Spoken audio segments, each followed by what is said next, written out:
So I don't know if you guys saw this, but people across the UK are using Norman Reedus' face from Death Standing to get past the new age verification systems. It's kind of funny, but it also shows you just how much people are resisting these new systems. The number of sites demanding government IDs or even face scans has spiked in the last month, despite the fact that these measures are incredibly unpopular with users. I guess one of the more popular theories when these age verification systems came out is that it keeps children safe online, which I think is a reasonable argument. There's definitely a lot of adult content that kids are exposed to. But now, age verification has begun to spread way past just adult sites. We're seeing it implemented on mainstream platforms like here on YouTube and on Discord and Spotify.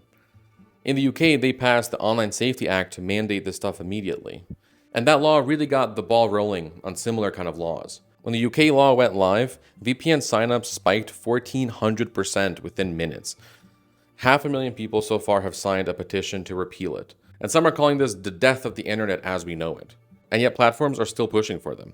I think that suggests that there's more going on to this than just what they're saying about child safety. Part of it, I think, is just practical. These platforms obviously want to avoid fines from the government, and demanding age verification is a really easy way to shift responsibility onto users without actually solving the underlying problems with the platforms themselves.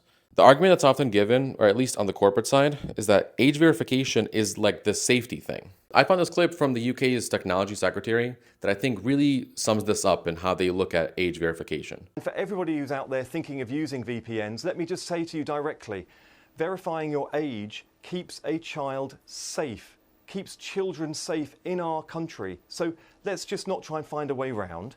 Just prove your age, make the internet safer for children, make it a better experience for everyone. That's surely what we should aspire to in this country. But supporters of the law, like Kyle, never actually provide any metrics to prove this. No data to show that age verification specifically works to keep kids safe from adult content. So if the data isn't showing that, then what is the real point of these systems? We're actually starting to see that these systems are being used by platforms as more of a content control mechanism. YouTube's new AI analyzes your watch history, search patterns, and account age to guess if you're under 18. If it thinks you are, entire categories of videos get blocked from your feed. And if it guesses wrong, you'll have to upload either a selfie or a photo of a government ID or your credit card. Discord partnered with this company called KID for their own face scanning. And Spotify now requires both face scans and government IDs for certain content. So in the absence of actually useful ways to make the internet safe, platforms have just gone in the direction of basically asking, how can we collect as much data about every user as possible? This whole age verification thing is so rushed and so poorly thought out that it's caused more problems. Content creators, journalists, and educators have no idea on what kind of content they're allowed to make anymore. The UK law says it's protecting kids from harmful content, but the problem is in the details. What exactly is harmful content? Obviously, some things are very harmful, but they left the definition very vague. Is a documentary about some violent historical event considered harmful? Is a medical video about puberty harmful? What about a video that teaches teenagers about LGBT topics? It's really a mess. No one knows. I think the best argument, or at least the most convincing argument, is that these age verification systems really work as a kind of soft censorship. The belief is that users who don't want to give over their data will just quit using these platforms. And those who stay behind are more open to increased control and visibility over basically everything they do online. It kind of weeds out dissent. And this connects to something that's actually way scarier when you think about it. In sociology, we have this term called the panopticon. You guys might have heard of it. Think of it as like a prison with a central watchtower. The guards in the tower can see every inmate at all times, but the inmates themselves never know for sure if they're being watched. So they start policing themselves. The inmates behave as if they're always being monitored. That's kind of the whole point of this panopticon thing. It shows that constant surveillance makes you regulate your own behavior. If you know you always have eyes on you, you might act a bit different. You might not say certain things just in case. It's kind of the main way that dictatorial regimes work.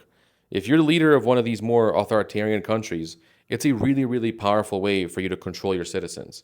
But the internet was supposed to be more like a town square instead. A free and open public space where people just kind of hang out and share ideas. But these age verification systems are essentially building a digital panopticon. It's a real shame that these platforms that were so pro-privacy and open access just even a couple years ago have all instantly shifted as soon as they were given permission to do so.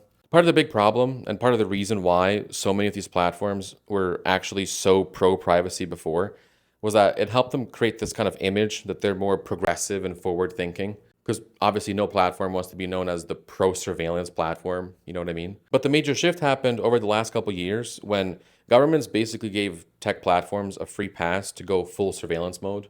When the UK passed the Online Safety Act, it really accelerated things. Suddenly these platforms could drop the privacy-friendly act they've been putting on and start demanding your face, your ID, basically your entire digital identity. All these platforms basically run off of algorithms that work better the more data they have about you.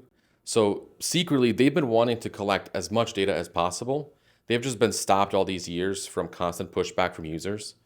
But now the governments have given them a free pass to collect as much data as possible. They're very excited to do so. And that has pissed off a lot of people. There's a lot of anger and resistance to these systems because obviously privacy is super important to internet users. There's even been lawsuits started against it, which I don't understand how anyone could be so surprised.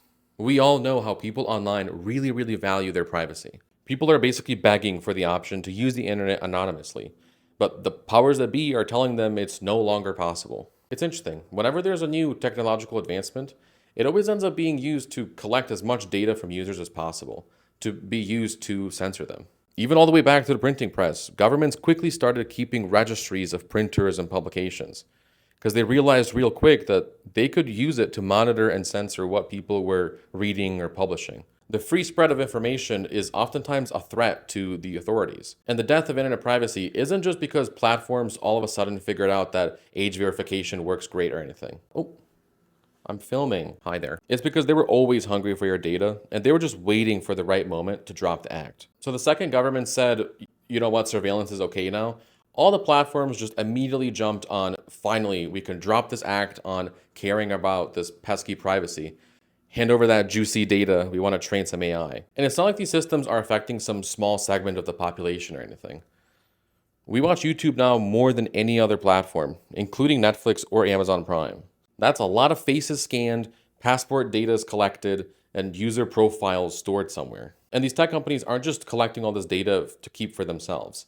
They sell it to their customers. And one of their biggest customers is the government. Like, think about ICE.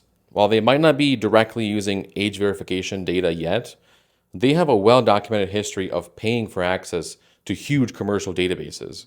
The Department of Homeland Security has contracts with private data brokers who basically collect and sell everything from your driver's license photo to your gas bill. Now think about the data these new age verification systems are collecting. Your government ID, your credit card, your face, your watch history collected by some AI. What happens if the government decides to partner up with KID to use this data? And again, there's very little good evidence to show that age verification systems actually keep anyone safe.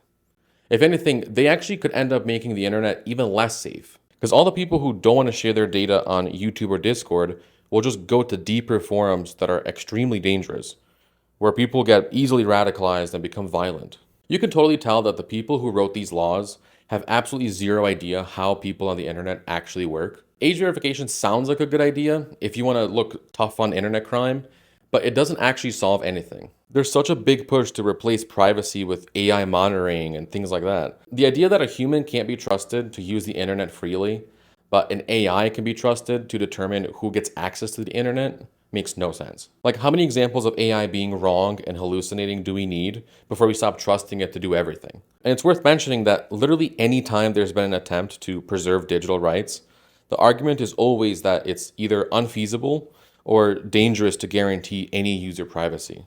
I don't think privacy is dangerous. If it's what people want, then it's just democracy. Thanks for watching. If you want to support the channel, you can share this video with anyone you know. The more people that know about this, the better. This is actually a topic that a subscriber reached out to me and asked if I can cover. So if you guys have any ideas on other topics I should cover, you can leave them in the comments or you can email me. I don't care. I really want this channel to reflect the topics that you guys want to see. That's kind of in this niche of digital sociology. So again, feel free to leave a comment or email me with your ideas. All right, thanks again for the support. I really, really do appreciate it. And I will see you guys in the next one. Bye.